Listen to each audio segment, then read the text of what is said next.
कि police state नहीं बनेगा। पुलिस स्टेट बन जाएगा, कोई पुलिस स्टेट हमारे शासन है तब तक नहीं बनेगा। मैं पूरे सदन को आश्वासन देना चाहता हूं, पुलिस स्टेट से बाहर आने के लिए कानून आए हैं, पुलिस स्टेट बनाने के लिए ये कानून नहीं आए। क्या अमित शाह हमेशा से ऐसे ही रहे हैं, विपक्ष सवाल पूछ रहा हो और जवाब नहीं दे पाते हो? ऐसा नहीं, बल्कि कई मौकों पर उन्होंने कहा है चाहे रात भर रुकना पड़े वे सभी के सवाल सुनेंगे और सभी को जवाब देंगे। ऐसा किया भी है उन्होंने।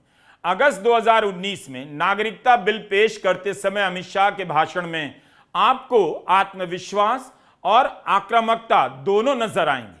उसी आक्रामकता का इंतजार इस बार भी विपक्ष कर रहा है, बैनर लेकर खोज रहा है अमित शाह संसद से गायब क्यों हैं। अभी भी किसी के मन में संशय है, प्लीज आपके वक्तव्य के अंदर जरूर सदन के पटल पर रखें।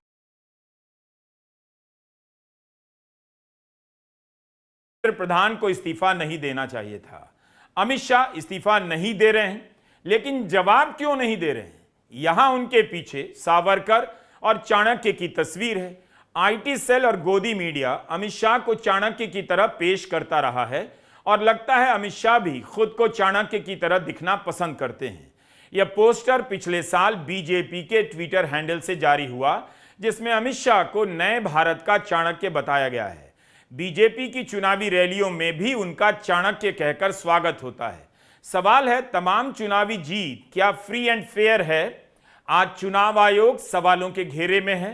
वोट चोरी के आरोप लग रहे हैं। बंगाल में 27 लाख लोगों को वोट नहीं देने दिया गया, उनका मताधिकार छीन लिया गया। उनके लिए गृहमंत्री ने एक शब्द नहीं कहा। एसआईआर से कितने घुसपैठिए पकड़े गए, चुनाव आयोग ने अभी तक कोई आंकड़ा नहीं दिया।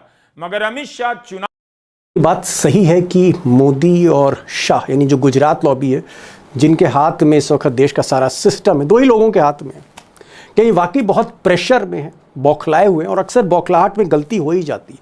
यही सवाल मैंने प्रोफेसर अखिल स्वामी साहब से पूछा और अखिल स्वामी साहब क्योंकि सरकार को भी देख रहे हैं, पहले दिन से वो जंतर मंतर पर थे, इस पूरे मूवमेंट को देख रहे हैं, कॉकरोच जनता पार्टी के मूवमेंट को देख रहे हैं, कई स्टूडेंट्स उनके साथ जुड़े भी हुए हैं। मैंने उनसे यही सवाल किया कि क्या इस बौखलाहट में कोई बड़ी गलती तो सरकार नहीं करने जा रही? क्योंकि जो टकराव है, एक तरफ जेन ज़ी है और एक तरफ सरकार है, ये टकराव दोस्तों बढ़ता चला जा रहा है। सुनिए एक बार, प्रोफेसर स्वामी साहब को भी सुनिए। प्रोफेसर साहब, एक तरफ से मोदी जी माफ़ी की बात कर रहे हैं कि साहब हम माफ़ी देते हैं, एक उदार चेहरा दिख रहा है, और पर्दे के पीछे से अजीत डोभाल से लेकर सारी एजेंसियां सक्रिय हो गई हैं।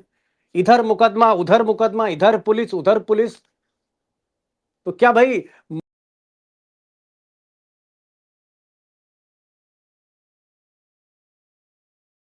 रही है? पिछले साल तो पुलिस ने हेलीकॉप्टर से पुष्प वर्षा की थी, यानी कि उनकी हिंसा पे कोई कंट्रोल नहीं है। जब तक युवा ये सब करता रहे, हिंसा करते रहे, मस्जिदों के सामने नाचता रहे, तब तक भाजपा को सही है। मगर अगर वो युवा, वो जेनजी महिलाएं सड़क पर उतर जाएं तो इनको आफत आ जाती है, इन्हें प्रॉब्लम हो जाती है। मैं फिर आपसे पूछना चाहता हूं, जो कावड़ यात्री, अधिकतर, मैं एक बात स्पष्ट कर दूं, अधिकतर कावड़ यात्री हिंसा नहीं करते, मगर उनका खौफ रोड से गुजरने वाली गाड़ियों पे होता है कि कब न जाने उनसे टक्कर हो जाए, कोई बहस हो जाए, तू मैं हो जाए और इस तरह की तस्वीरें सामने उभर कर आ जाएं, जहां गाड़ी को बुरी तरह से तोड़ दिया जाता है और उसके बाद देखिए किस तरह से बाल पकड़ पकड़ के उसके ड्राइवर को पीटा गया। भारतीय जनता पार्टी ऐसे जेनजी से बहुत खुश है। ओ दीदी, भूमि पेडनेकर, अगर आपके घर के बाहर आपकी माताजी के बारे में कोई बुजुर्ग आदमी खड़े होकर कहे दीदी, ओ दीदी, तो आप क्या करेंगे उस आदमी के साथ, बताइए? प्रधानमंत्री को जवाबदेह बनाना होता है। इस मंच पर मैं बार बार कह चुका हूं, अब शब्दों का कभी मैं समर्थन नहीं करता। और फिर ये कहती हैं एकता, भाजपा और एकता। भूमि पेडनेकर प्रधानमंत्री वो हैं जिन्होंने शमशान कब्रिस्तान यानी मरने वाली जगह पर भी फर्क पैदा कर दिया था। यह तक कह दिया था पिछले लोकसभा चुनाव में कि आपकी भैंसियां, आपका मंगलसूत्र ज्यादा बच्चा पैदा करने वालों को दे दिया जाएगा। दंगाइयों को वो कपड़े से पहचानते हैं। और आप एकता की बात करते हैं। सुनिए इनकी ये वाहियात बकवास। सिर्फ ऑफिस की बात नहीं है, क्या हम हमारे देश के, हमारे घर के बड़े बुजुर्गों से ऐसे बात करेंगे? क्या हम गाली गलौज कर पाएंगे? गाइस, उनके घर के बाहर पहुंच जा रहे हैं, क्यों उनकी बेटी के अगेंस्ट जो एफआईआर फाइल हुई है, लॉन्च हुई है, वो क्यों नहीं वापस हुई है? अब मैं उस बच्ची की तस्वीर नहीं दिखाना चाहता हूं, लेकिन जो भी बच्चे इसमें शामिल थे, आंदोलन में शामिल थे, उनको फेस रिकॉग्नाइज करके उनके पते तलाशे जा रहे हैं, उनके फ़ोन नंबर ढूंढे जा रहे हैं, उनके घरों पर पुलिस जा रही है।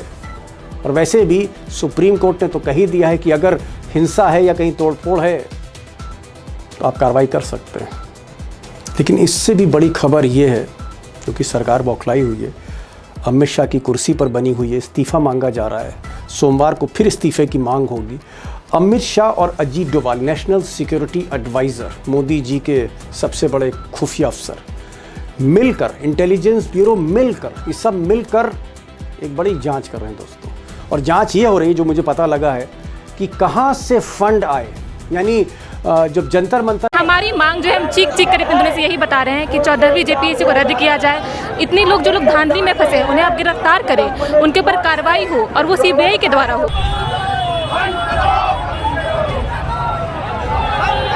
अगर हमारी मांगों को पूरी करते हैं तो हम ये आंदोलन यहाँ पे रोक करके फिर वापस घर जाएंगे और फिर पढ़ाई स्टार्ट करेंगे। लेकिन अगर सरकार हमारी बातों को नहीं मानती तो हम लगातार अनिश्चितकालीन तक धरना पर बैठे रहेंगे।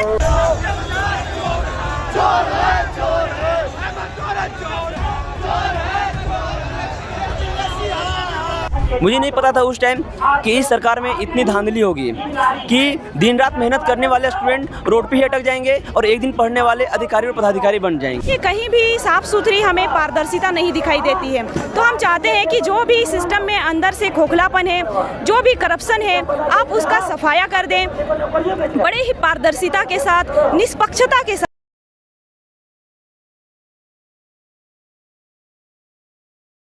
सारी चीजें समझ नहीं पाते, पता नहीं चलता है।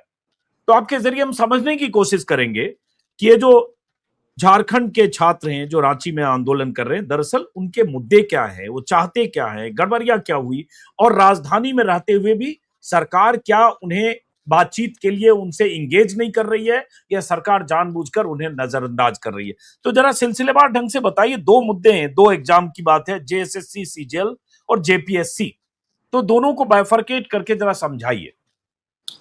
सबसे पहले तो अजीत अंजुमन सर को बहुत बहुत जोहार, झारखंड की पवित्र धरती से, कि आप हमारे मुद्दे को लेके आए और आपने प्रमुखता से बहुत विस्तार पूर्वक आपने बोलने को कहा कि पूरा विस्तार पूर्वक चीजों को बताएं।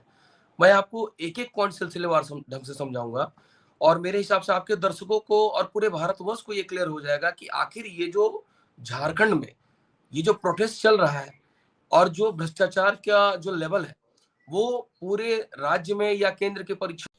जी हाँ दोस्तों, आज पप्पू यादव जी के ऊपर जो हमला हुआ है, उस हमले की मैं निंदा करता हूँ।